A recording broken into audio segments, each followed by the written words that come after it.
Hello, Facebook family and friends and YouTube followers. It's me again, Katanya Shakir from Behind the Wall. Good morning to all of you, and I hope that you're having a great day, and I hope that everything that you're desired to do or are desiring to do, that thing is working in your favor today. I know the hours and the minutes go by so quickly, and many times we just don't have or seem to have enough hours in the day to get everything done. But I truly hope that you're at least making great strides towards meeting your goals for today. I just wanted to come on and talk to you just a little bit. It's been a while. It has definitely been a while, and not that I haven't had any thing to share or material, but I definitely wanted to wait until the appropriate time and everything. And what I'm going to talk to you about today, though, actually it started months ago, turning and spinning, and it was based on the experience I had at work, and my boss may be watching, but anyway, it's really something that kind of stood out to me as I was maneuvering along. It was during our testing season, and during that time, we do a shutdown. Those who are familiar with anything in education, when it's state testing time, we will definitely do a shutdown. So I was monitoring the hallway, and a teacher needed to be relieved to go to the restroom. And as I was watching her class for her, I noticed that she had this box of headphones, and the headphones were all tangled up, and not that I hadn't seen them before.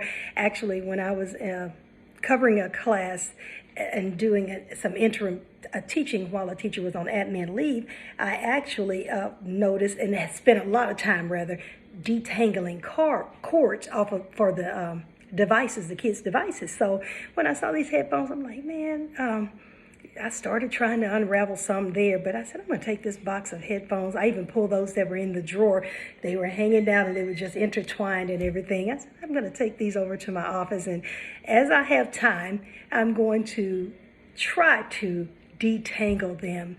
And y'all, it was a task. It was a task, and detangling is basically what I wanted to talk about. How we can get so intertwined. I actually have notes. I tried to speak my notes, and y'all ought to see some of the words. I'm like, I didn't say that. So anyway, it was just a mess. So I'm just going to let God lead me, and as he brings it up and brings it to my remembrance, then I'll just share it with you. If it's a short period of time, then so be it. But nevertheless, those headphones were so intertwined in the wiring, but not just the wiring, the actual things that go in your ears, the ear cuffs or what have you, those the phone, the part that you hear on it, that was actually intertwined inside of the wires. So I was taking time to do it, and I noticed that, if there were some you'll see in the picture that I'm going to post, that's posted here also, that there were so many black wires, I had to literally go between pieces and the loops to try to create some space so I could pull the piece apart and say, oh, this is connected to this and this is connected to that. But for that, I wanted to point out that many times we've gotten so twisted and tangled and just caught up, and not on this Jada Pinkett thing and entanglement and all of that kind of carrying on. That is what it is. But this is about, as an individual, we can get so intertwined and caught up and entangled into our own mess, our own things that get in our way.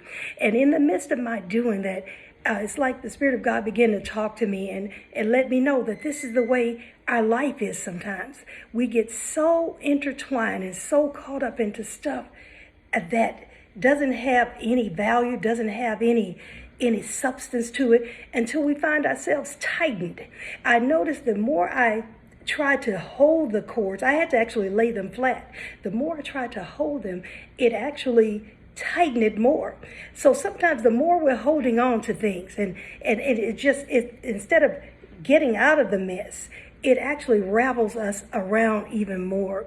So today, as we think about just this little tidbit, my detangling those headphones, because it was getting on my nerves. And the teacher was like, I'm not doing it. I've gotten them apart and separated them. I'm just not going to do it anymore. But it almost became therapeutic for me. It gave me something to just kind of think about, and as I was doing it, and just some enlightening regarding how we do and how we are as a people, and to be mindful of the situations and the people and the decisions that we're making, because sometimes instead of getting us to a place where there's an opening, it's creating a tie.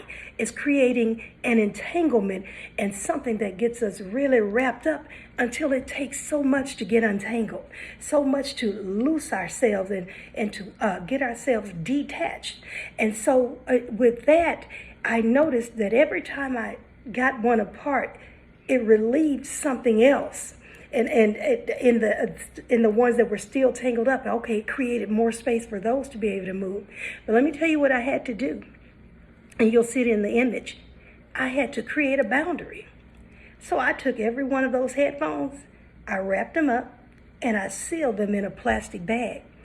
Boundaries are something that we as people, or some people, and I know I've struggled with it myself, so can I speak for me, we've been slacking on that.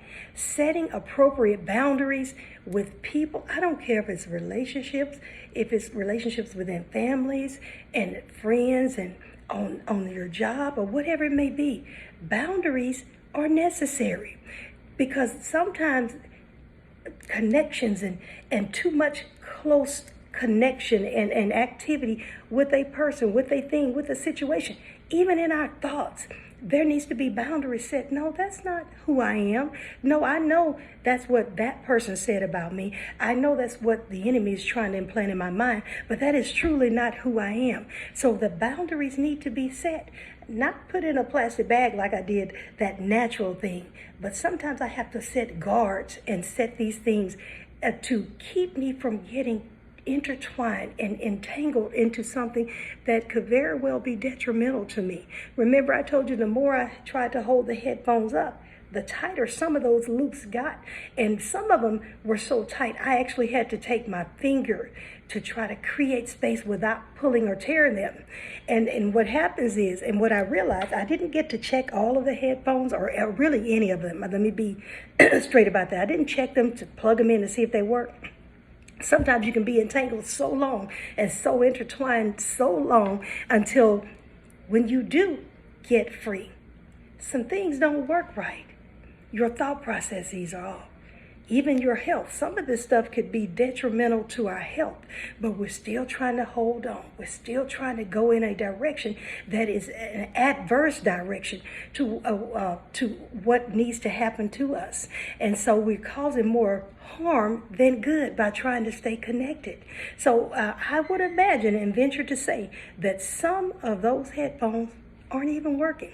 But I separated them and put them in the bag so that the teacher, when the students are ready for them, I noticed she still has the box this year in her room, and they're in the bags. As long as they can keep the cords from being close and getting connected, then they don't have to worry about that type of boundary, that type of entanglement and the wires being crossed up.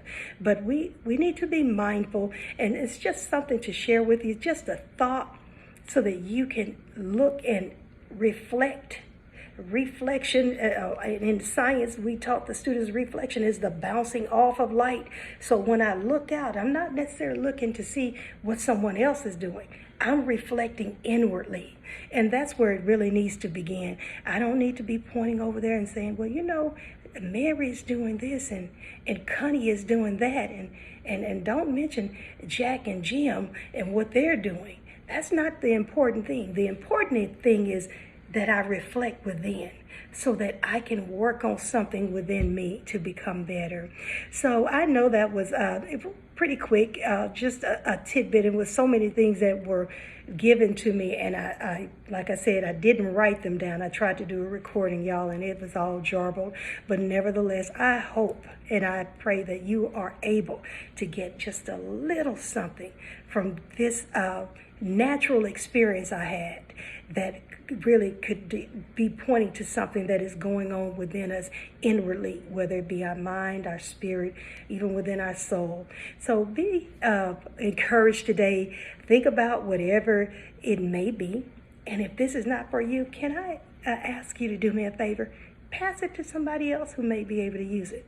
And if that person can't, or they can just get a little bit, well, I think my friend Sally needs some of this, or she may be able to get something, because we're all at different places in life, and nobody is exempt from life because we live in this world. But we can do some things to help ourselves. Look within, try to reflect, think about what may be going on, and then try to get some tools to help us combat that. And then, of course, set those boundaries. Keep the boundaries you need to protect you. Because at the end of the day, when it's all said and done, you have to deal with you. You can't get away from you. I can get away from people. I can separate myself, create some boundaries to do that, but I still have to look inwardly. I pray that I've said something to you today to encourage your heart and your mind, something that will give you some peace and maybe some understanding, and then maybe even open up a way for you to take some next steps. So be encouraged, take care of yourself, and remember, be good to yourself so that you can be good to others. I love you. Take care. Katanya Shakir from Behind the Wall.